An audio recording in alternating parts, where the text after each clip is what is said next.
నిజామాబాద్ నుంచి నిర్మల్ వెళ్తున్న ఆర్టీసీ బస్సులో ఓ ప్రయాణికుడు 2 లక్షల నగదు ఉన్న తన బ్యాగ్ను మర్చిపోయాడు. దాన్ని గమనించిన బస్సు డ్రైవర్, కండక్టర్ వెంటనే డిపోలోని ఆర్టీసీ సిబ్బందికి సమాచారం అందించగా వారు బ్యాగ్ పోగొట్టుకున్న ప్రయాణికుడికి అందజేశారు. కాగా ఆర్టీసీ డ్రైవర్, కండక్టర్ తీరుపై అభినందనలు వెల్లువెత్తాయి.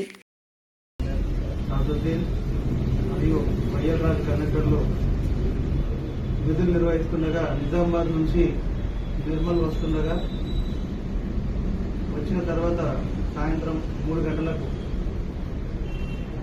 బస్ స్టేషన్లో అప్పటి వరకు ప్రయాణం చేసిన ప్రయాణికుడు తన దగ్గర ఉన్న 2 లక్షలతో విలువ కూడిన బ్యాగ్ను బస్సులో మర్చిపోవడం, వెంటనే ఆ బస్సు యొక్క కండక్టర్, డ్రైవర్ గారు ఆ బ్యాగ్ తీసుకొని ఆర్టీసీ అధికారుల దగ్గరికి వచ్చి ప్రయాణికులకు అందజేయాలని కోరగా వారి వివరాలను తెలుసుకొని అన్ని ధృవీకరించిన తర్వాత ఈరోజు ఇదే సమయానికి 5 గంటలకు వారికి అదే కండక్టర్, డ్రైవర్ మరియు ఆర్టీసీ అధికారుల మీదుగా వాళ్లకు సంబంధించిన 2 లక్షల నగదు రూపాయలను వారికి అందజేయడం జరిగింది.